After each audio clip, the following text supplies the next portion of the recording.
لہٰذا انہیں چاہیے کہ میری دعوت پر لبیک کہیں اور مجھ پر ایمان لائیں۔ یہ بات تم انہیں سنا دو، شاید کہ وہ راہ راست پا لیں۔ تمہارے لیے روزوں کے زمانے میں راتوں کو اپنی بیویوں کے پاس جانا حلال کر دیا گیا ہے۔ وہ تمہارے لیے لباس ہے اور تم ان کے لیے لباس ہو۔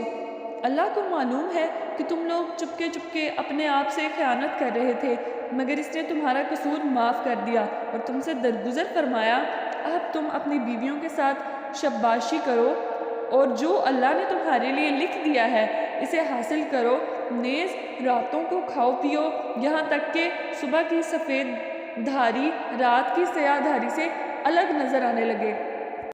پھر روزہ رکھ کر رات تک پورا کرو، اور جب تم مسجدوں میں اعتکاف بیٹھو تو بیویوں سے مباشرت نہ کرو، یہ اللہ کی باندھی ہوئی حدیں ہیں، ان کے قریب نہ جانا۔ اس طرح اللہ اپنے احکام لوگوں کے لیے بصراحت بیان کرتا ہے۔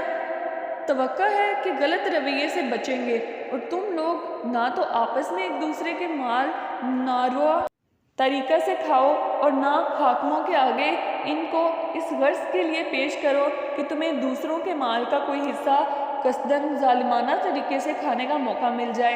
اے نبی صلی اللہ علیہ وآلہ وسلم، لوگ تم سے چاند کی گھٹتی بڑھتی صورتوں کے متعلق پوچھتے ہیں، کہو یہ لوگوں کے لیے تاریخوں کا تعین کی اور حج کی علامتیں ہیں۔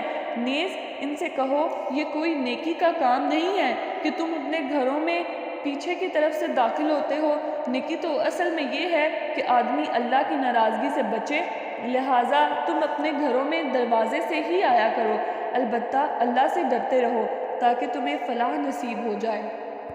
اور تم اللہ کی راہ میں ان لوگوں سے لڑو جو تم سے لڑتے ہیں، مگر زیادتی نہ کرو کہ اللہ زیادتی کرنے والوں کو پسند نہیں کرتا۔ ان سے لڑو جہاں بھی تمہارا ان سے مقابلہ پیش آئے، اور انہیں نکالو جہاں سے انہوں نے تم کو نکالا ہے، اس لیے کہ قتل اگرچہ برا ہے مگر فتنہ اس سے بھی زیادہ برا ہے۔ اور مسجد حرام کے قریب جب تک وہ تم سے نہ لڑیں تم بھی نہ لڑو، مگر جب وہ وہاں لڑنے سے نہ چکے تو تم بھی بے تکلف انہیں مارو، کہ ایسے کافروں کی یہی سزا ہے۔ پھر اگر وہ باز آ جائیں تو جان لو کہ اللہ معاف کرنے والا اور رحم فرمانے والا ہے۔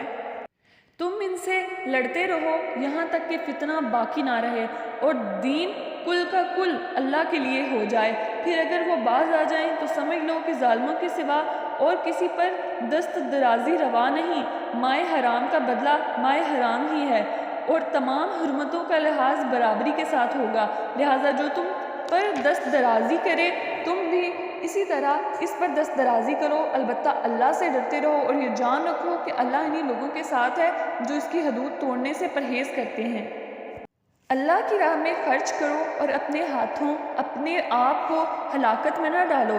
احسان کا طریقہ اختیار کرو کہ اللہ احسان کرنے والوں کو پسند کرتا ہے۔ اللہ کی خوشنودی کے لیے جب حج اور عمرے کی نیت کرو تو اسے پورا کرو، اور اگر کہیں روک دیے جاؤ تو جو قربانی میسر آئے اللہ کی جانب میں پیش کرو، اور اپنے سر نہ منڈو جب تک کہ قربانی اپنی جگہ نہ پہنچ جائے، مگر جو شخص مریض ہو یا جس کا سر میں کوئی تکلیف ہو اس بنا پر اپنا سر منڈوا لے تو اسے چاہیے کہ فدیہ کے طور پر روزے رکھے۔